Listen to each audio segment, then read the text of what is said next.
I'm trying to sell enough copies of my novel to pay for our broken boiler. Here we go! Tattered Pawns by C.D. Corrigan. Chapter 1. The Magus's mad cackle echoed down the dank stone hall, a mirthless sound that promised pain and delivered terror. Gave me the willies, that's for damn sure. I rolled my eyes as I felt my way past another snarling gargoyle statue in the near dark. Warlocks and the Gothic motif, every time, no explaining it. A clangor of clashing steel came from up ahead, my client, no doubt, making his move. Or at least ordering a subordinate to make it for him. I quickened my pace, trying to step softly across the cobbled, rough-hewn floor. Just because everyone else was causing a racket didn't mean I was going to start. I'm a professional. Something squelched underfoot, and I almost lost my balance. I stopped, hiked up a trouser leg, and plucked a tiny fire steel from my boot. I struck it against the wall, the brief flash of sparks dancing across the floor as a myriad of chaotic reflections. I crouched down, the earthen musk of the decrepit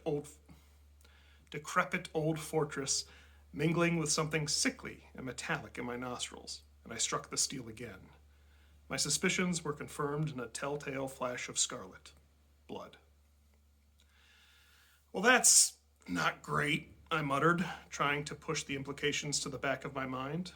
After months of insults, jabs, and bickering, I didn't harbor much fondness for the wannabe hero, Count Grandisian, or his merry band of brown-nosing sycophants, but I wouldn't wish the Magus's preferred flavor of arcane dismemberment on anybody. I hurried on, slinking up to a large, overwrought double door at the end of the corridor, the flickering firelight from the inner sanctum beyond practically a beacon in the gloom. The telltale cacophony of combat sounded from within, rattling metal, panic sounds, and the crackling discharges of magical havoc. Something had blasted one of the door's hinges into shrapnel, and it hung drunkenly ajar. I peeked through the opening. "Yield, scum!" bellowed Count Grandisian, brandishing his sword toward somebody out of my view. "We have you outnumbered! You won't win this fight!" I furrowed my brow, taking in the room. Several bodies, and a few stains that might have been bodies, littered the ground around him. His remaining bodyguards formed a nervous ring, swords and spears held in shaking, white-knuckled hands. That numerical advantage still technically existed, but it wasn't trending in his favor. Still, nothing boosts confidence like incompetence. "Your reign of terror is over, fiend," the Count continued. It took all I had not to audibly sigh. Sure, the clean-cut,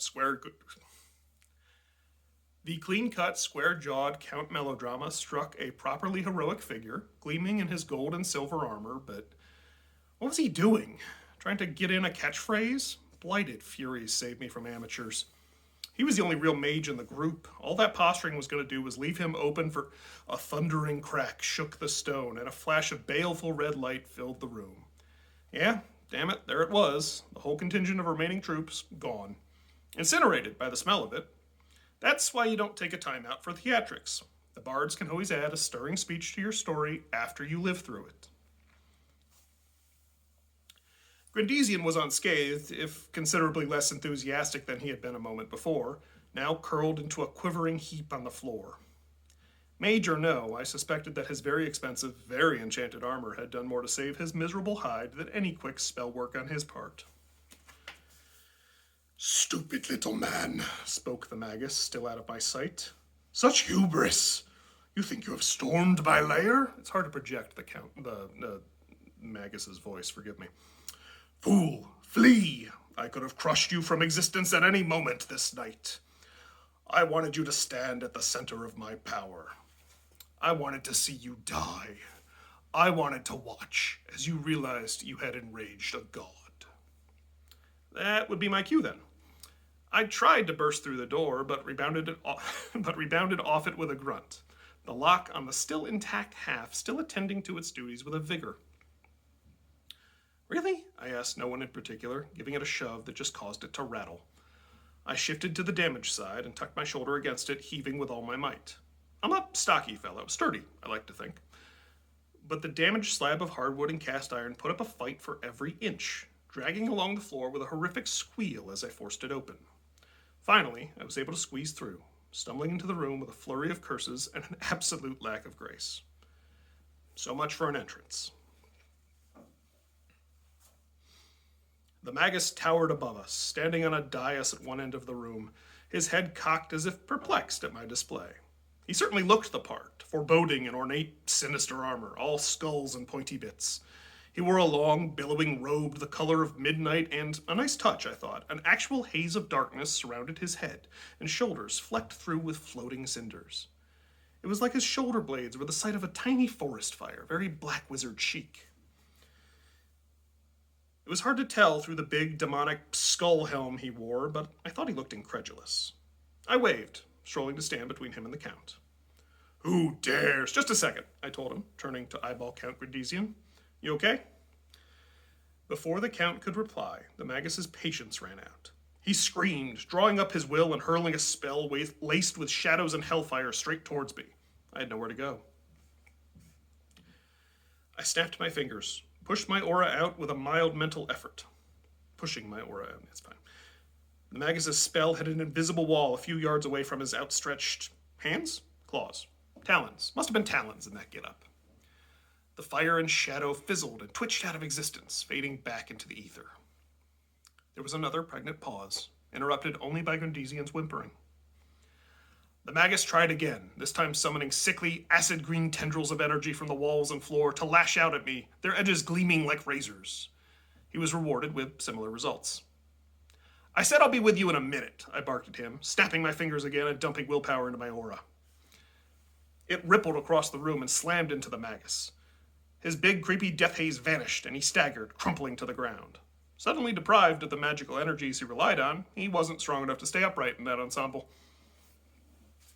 "There," I grumbled, stepping over to where the Count was curled up as tight as his armor would allow. "Hey, Chief, you all right?" His tear-streaked, now blotchy face snapped up to meet my gaze. "Where were you?" he hissed through clenched teeth, rage visibly bubbling up behind the terror. "I'm sorry about your men." "I could have died," he screeched, his voice bubbling on all the phlegm in his throat as he continued to sob freely. I frowned. "I told you to wait for me while I checked the annex." "We had him cornered!" I gestured at the carnage around him. Clearly. "Are you insinuating that this is my fault?" he heaved, clawing at my trousers and tunic as he started to hyperventilate. "You fucking freak! How dare you! How dare you! I'll have you fucking it!" I slapped him hard across the cheek. He began to seethe and hiss something else, so I followed it up with a backhand to the temple. Really put some shoulder into it. He fell back to the battle-scarred floor, stunned to silence. "Are we going for 3? I asked, hand cocked back and ready to strike again. The Count deflated, shivering with adrenaline and terror. "I told you to wait, you pompous idiot, and you didn't. Now your men are dead. You found out you're not invincible. Find a way to live with it. Or don't. Fuck it." I threw up my hands and walked towards the Magus. "I get paid either way." The Magus was splayed out on the dais, half leaning against the base of an obsidian monstrosity of a throne. I wondered if it had come with the place, or if he'd magicked it up one day out of concern that ancient ruined fortress buried in the mountain didn't scream homicidal warlock with delusions of grandeur quite loud enough. Mages and their self-image complexes, honestly. Who was he showing off for? The rats? No. His victims, more likely, before he got bored with them. My expression darkened as I closed the gap.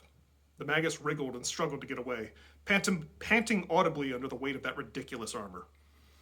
I could feel him looking me over again and again, trying to make sense of what was happening. Ah, there it was. The moment of realization. You can't be! Where do they find? I'll kill you! I'll kill you! I think he tried to bellow, but I'd taken the juice out of whatever spell had been amplifying him. It came out as a whimper, his voice cracking halfway through. I drew my sword. It wasn't as big or as flashy as anything the Count's crew had been carrying, but it hadn't let me down yet. And hey, I was still alive, which I figured counted as an indication that I was doing something right. Time to die, little god. It was chapter 1. Stick with me for more. Follow, share, subscribe, and for the love of God, buy a book. It's getting cold. Cheers.